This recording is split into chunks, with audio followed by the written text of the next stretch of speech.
নমস্কার, আমি জ্যোতিষশাস্ত্রী প্রসেনজিৎ বসু। আজকের যে টোটকাটা বলবো সেটা শুধু চাকরিজীবীদের জন্য না বা কোনো ব্যবসায়ীদের জন্য না। যারা কাজ পাচ্ছে না বা চাকরি পাচ্ছে না তারা কি করবেন? প্রত্যেক শনিবার তারা মন্দিরে যান, শনি মন্দিরে গিয়ে একটা মাটির প্রদীপ জ্বালান তিলের তিল দিয়ে। দেখবেন ওই তিলের যে তেলটা হয় না, ওই তেলটার উপর সুতোটা রেখে সুন্দর করে ভগবান শনিদেবের সামনে অন্তত 8 বার ঘোরান। আর ওই মাটির প্রদীপের নিচে কয়েকটা কালো তিল রাখুন। এরকম 8 বার করুন আর 8 বার ঘোরান।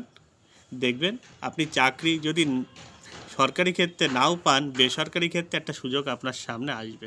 করে দেখুন, অনেক বেকার ছেলেবেলেদের উদ্দেশ্যে বলছি, তারা কাজ পাবে। নমস্কার।